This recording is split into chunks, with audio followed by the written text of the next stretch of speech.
What happens when a sharp-tongued talk show host tries to undermine a powerhouse entrepreneur on live TV? Simone Jackson's response left everyone speechless. Simone Jackson wasn't your average entrepreneur. At just 32 years old, she had built a thriving business empire from the ground up, one that didn't just serve her success, but uplifted countless others in her community.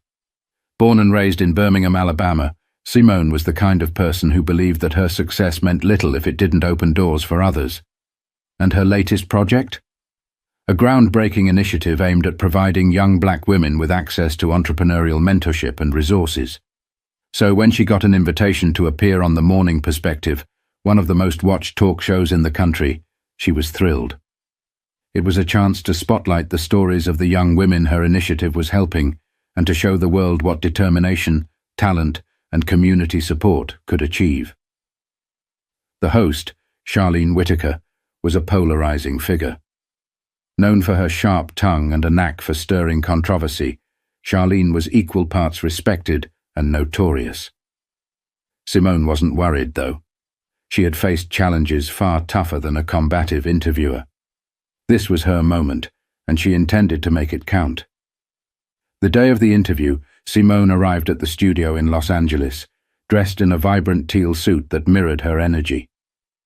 The makeup artist complimented her on how radiant she looked, and Simone smiled, her nerves bubbling just beneath the surface. As she stepped onto the brightly lit set, she took a deep breath.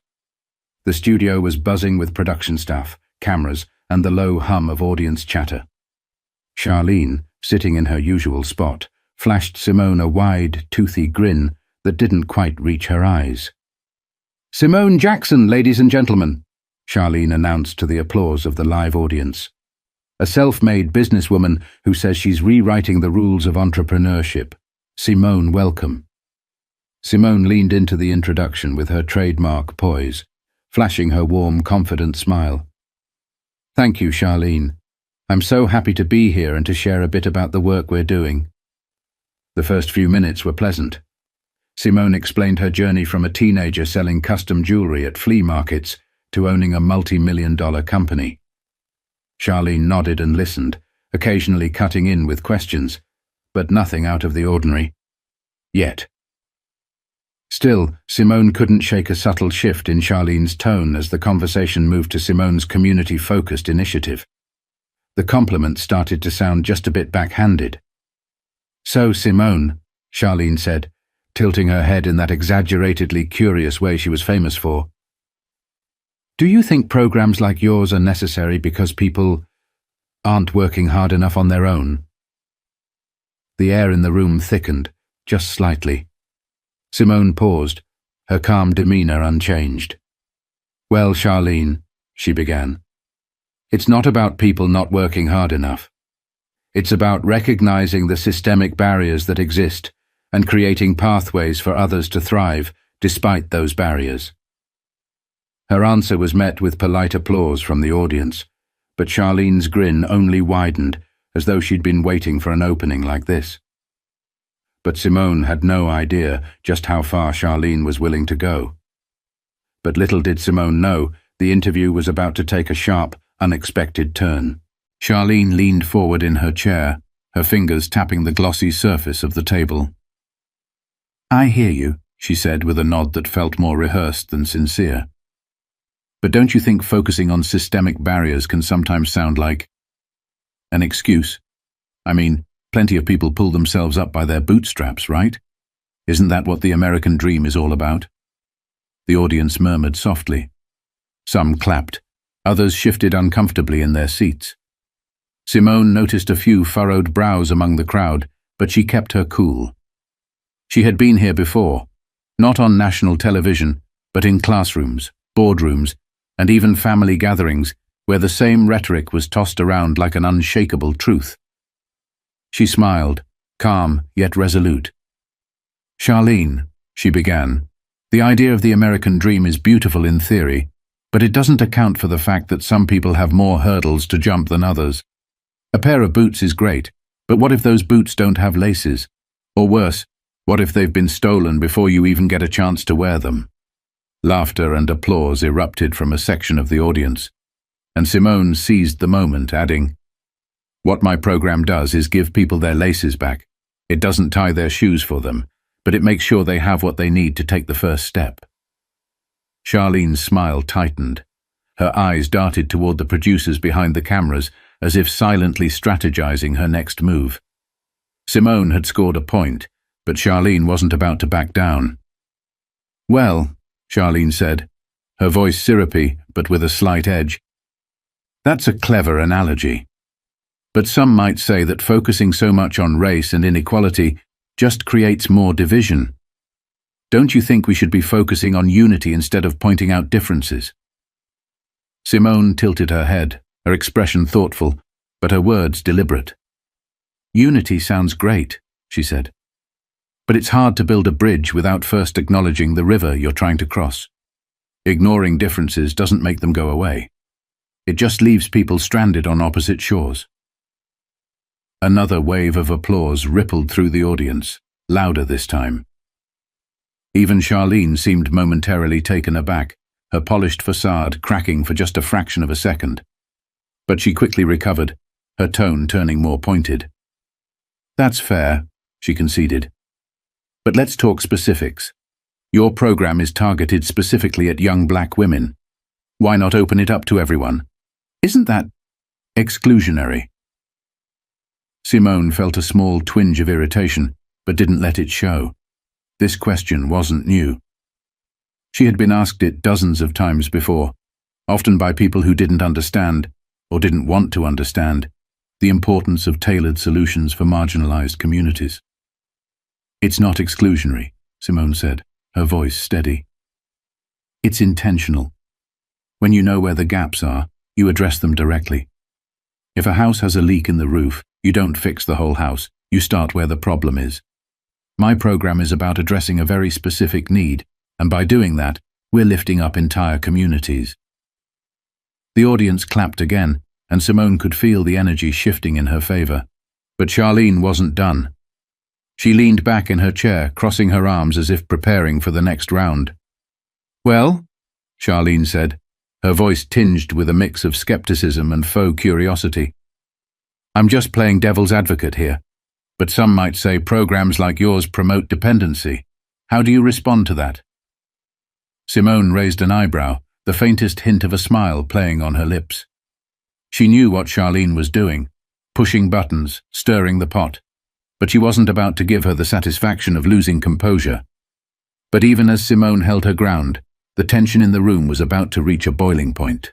Simone's smile remained firmly in place, but her gaze sharpened, locking onto Charlene with laser focus. The host's words had done their job.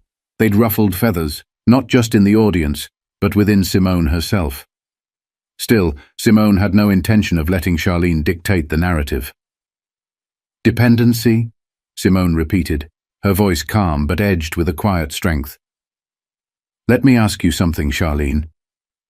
When banks give out loans to help new businesses get started, is that promoting dependency? Or is it providing resources to people who are trying to grow and succeed?" Charlene opened her mouth to respond, but Simone wasn't done. "Because that's what this program does. It's an investment. It's giving young women the tools they need to stand on their own, to create opportunities not just for themselves but for others. Dependency isn't the problem here. Lack of opportunity is."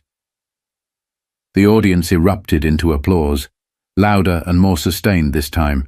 Even a few members of the production crew behind the cameras were nodding along. Charlene's polished facade began to crack just a little more. She adjusted her posture, crossing her legs tightly, and tilted her head in a way that seemed more defensive than inquisitive. "Well, Simone," Charlene said, her voice now slightly clipped, "you make a good point, but surely you understand why some people feel left out when programs are so narrowly focused. We're living in a time when everyone wants to feel included, don't you think?" Simone's smile faded slightly, not out of frustration but out of a quiet determination. She leaned forward, her hands clasped in front of her. "Charlene," she said, her voice soft but unwavering, "inclusion is important, but it doesn't mean ignoring the unique challenges that some groups face. If a child is struggling in school, you don't hold the entire class back so that everyone feels the same. You give that child the extra support they need so they can catch up. And when they do, guess what? The entire classroom benefits. There was a beat of silence in the studio, the kind of silence that felt heavy, charged with the weight of something undeniable. But Charlene wasn't ready to back down. She smirked, leaning back in her chair, her eyes gleaming with the kind of challenge that had made her infamous. "Interesting perspective," she said. "But let me ask you this, Simone. Do you think focusing so much on race might actually, I don't know, perpetuate division? Don't you think it would be better to just focus on what unites us?" Simone's lips parted slightly, but before she could answer, Charlene added, "I mean, some might say programs like yours are just another form of segregation. Isn't that ironic?" The words hung in the air like smoke. The audience gasped audibly, and a few people even shook their heads in disbelief. For the first time, Simone let a flicker of emotion cross her face, something between incredulity and exasperation. She glanced toward the audience as if drawing strength from their visible reactions before turning her full attention back to Charlene. "What's ironic," Simone said slowly, her voice now carrying the weight of something deeply personal, "is how people will twist the idea of equity into something it's not." Charlene, segregation was about exclusion, about denying people access. What I'm doing is the opposite. I'm opening doors that were slammed shut for generations. She paused, letting the words settle before continuing. "And you know what's really ironic? The fact that when people like me try to fix the damage done by those systems, we're accused of being divisive. But the truth is, we can't fix a problem if we refuse to acknowledge it exists." The audience broke into thunderous applause, some even standing to their feet. Charlene's expression froze for a split second before she quickly composed herself, plastering on a strained smile. But just when it seemed like Simone had delivered the final blow, Charlene took things one step further, escalating the tension to a breaking point. Charlene sat back, her face composed but her eyes betraying a flicker of frustration. She had underestimated Simone. The audience's roaring applause had shifted the room's energy, and for a moment it was clear Charlene was scrambling to regain control of the narrative. "Well, Simone," Charlene began, her tone smooth, but with a sharp edge, "you seem to have an answer for everything. But let's be real for a moment. There are people out there, hard-working, struggling people, who might look at what you're doing and wonder, what about us? How do you justify leaving them behind? How is that fair?" Simone blinked, surprised not by the question, but by its blatant attempt to paint her as the villain. Her jaw tightened briefly, just enough for anyone paying close attention to notice. Then, just as quickly, her expression softened, replaced with a calm determination that made it clear she wasn't rattled. She leaned forward slightly, her voice carrying an unmistakable edge of clarity and resolve. "Fair?" Simone said, repeating the word with a quiet, deliberate power. "Charlene, let me ask you this. When a firefighter puts out a burning house, do we accuse them of being unfair to the houses that aren't on fire? Or do we thank them for protecting the neighborhood?" The studio fell silent. Not the uncomfortable kind of silence, but the kind that pulls everyone to the edge of their seats. Even the crew members standing behind the cameras stopped what they were doing, their eyes fixed on Simone. "That's what this program is, Charlene," Simone continued, her tone unwavering. "It's about putting out fires. It's about addressing the specific needs of people who've been ignored, overlooked, and underserved for far too long. And when we lift them up, when we give them a chance to thrive, it doesn't take anything away from anyone else. It adds to the community as a whole." Charlene opened her mouth as if to respond, but Simone raised a hand. Not rudely, but firmly enough to let Charlene know she wasn't finished.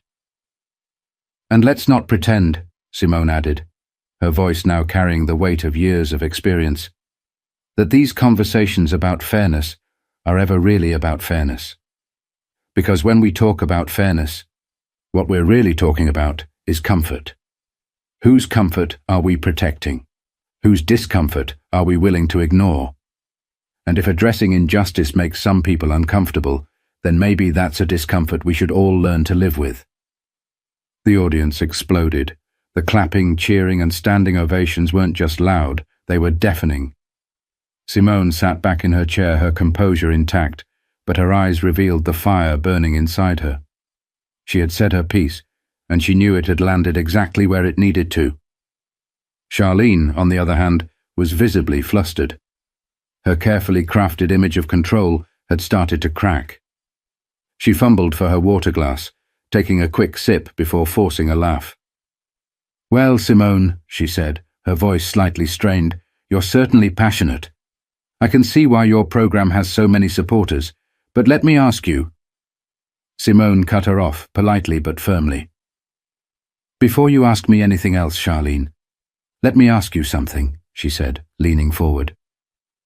The shift in energy was palpable. The audience leaned forward with her. When you hear stories about people pulling themselves up by their bootstraps, do you ever stop to ask who made the boots in the first place, and who decided which ones were worth investing in? Charlene froze.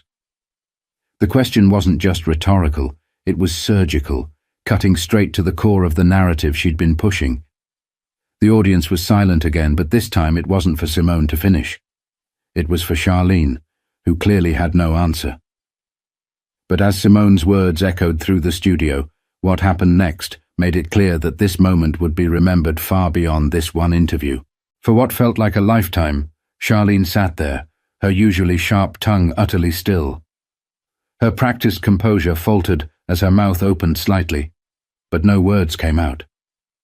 The cameras zoomed in on her face, catching the awkward pause, while Simone sat calmly, her hands folded neatly in her lap, her expression a picture of grace under fire. The audience was electric. Whispers and murmurs buzzed through the crowd like static before someone finally yelled, "Say it louder!" The room erupted into laughter and applause.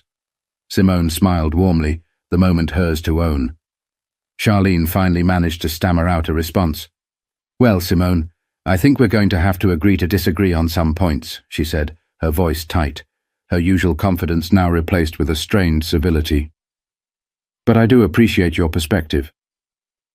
Simone didn't miss a beat. "And I appreciate the opportunity to share it," she replied, her tone polite yet firm, a masterclass in grace under pressure. The producers cut to commercial, but by then the damage had been done. The live audience was abuzz, their reactions spilling onto social media before the cameras even stopped rolling. The hashtags #Simone Jackson and #MorningPerspective began trending within minutes, with clips of Simone's sharp responses being shared across Twitter, Instagram, and TikTok. "She said what needed to be said," one tweet declared, racking up thousands of likes. Another video clip, captioned, "Putting out fires, not ignoring them," was quickly reposted by influencers, activists, and even a few celebrities. Backstage, Simone sat in her dressing room, taking a moment to breathe. Her phone buzzed non-stop with notifications, texts from friends, emails from supporters, and tags from strangers praising her eloquence and courage. She scrolled briefly, her heart swelling as she read messages from young women thanking her for her words. But the moment wasn't without its detractors. Some commenters accused her of being divisive, claiming she was too aggressive or not fair. Simone had seen it all before, though. She knew these criticisms weren't about her tone or tactics. They were about her refusal to shrink herself to make others more comfortable. And she had no intention of apologizing for that. Later that evening, as she sat in her hotel room overlooking downtown Los Angeles, Simone reflected on the day. The interview had been challenging, sure, but it had also been an opportunity to speak truth to power. She thought about the young women her program was helping, girls who might one day watch that interview and see a reflection of themselves in her strength, resilience, and unapologetic authenticity. Her assistant knocked on the door, poking her head in with a smile. "You're everywhere right now," she said. "CNN just picked up the story. They're calling it one of the most powerful live TV moments of the year." Simone smiled faintly, shaking her head. "It's not about me," she said quietly. "It's about the message." Her assistant nodded, holding up Simone's phone. "Still, you might want to see this. Beyoncé just shared the clip." Simone laughed, the weight of the day briefly lifting. "Well," she said, "I guess I can't argue with Queen Bey." The buzz surrounding the interview didn't die down for weeks. News outlets dissected the moment, think pieces debated its impact, and social media continued to amplify Simone's words. But for Simone, it wasn't about the headlines or the viral clips. It was about the young women who now knew that someone out there was fighting for them, carving out space for them in a world that too often tried to shut them out. And in the end, that was the real victory. But even as Simone prepared to move forward, she knew this was just the beginning. The next morning, Simone woke up to a phone that wouldn't stop buzzing. Every notification was another story, another mention, another opportunity for her words to ripple further than she ever imagined. But she wasn't basking in the attention. Instead, her mind was already racing with the next steps. How to use this momentum to push her program forward, how to amplify the voices of the women she was working so hard to support. By noon, she was back in her hometown, greeted by a group of young women from her program who had been waiting at the community center. One of them, a 19-year-old named Aaliyah, approached her with tears in her eyes. "Ms. Simone," she said softly, clutching her phone. "I watched the interview last night. I watched how you stood up for us, for all of us. And I just want to say, thank you. You made me feel like I can do anything." Simone smiled, her heart full. "Aaliyah," she said, placing a hand on the young woman's shoulder. "You don't need me to make you feel that way. That power. It's already inside you. All I'm doing is giving you the tools to see it for yourself." Later that day, Simone addressed a small group of participants in her program, sharing what had happened on the talk show and the lessons she had learned. "Here's the thing," she said, her voice steady but full of passion. "The world isn't always going to hand you respect or fairness. Sometimes you'll have to demand it. Sometimes you'll have to fight for it. And when that happens, I want you to remember one thing: your story, your voice, and your worth are not up for debate. Ever." The room was silent, but it was a silence filled with understanding and determination. Simone could see it in their faces. These young women were ready to take on the world, and that was all the confirmation she needed that the work she was doing mattered. As Simone walked out of the building that evening, the sun setting behind her, she took a moment to reflect. The journey hadn't been easy. There had been challenges, roadblocks, and moments of doubt.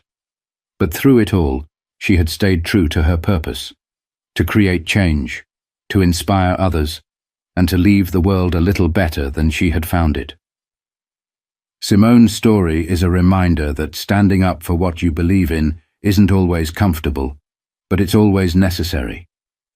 Whether it's on a national stage or in your own community, your voice has the power to spark change. Don't let fear of discomfort or criticism stop you from speaking your truth. If Simone's journey resonated with you, take a moment today to think about how you can make a difference in your own community. Whether it's mentoring someone, starting a project, or simply standing up for what's right, your actions, big or small, can inspire others to do the same. Together we can all be a part of creating the change we want to see.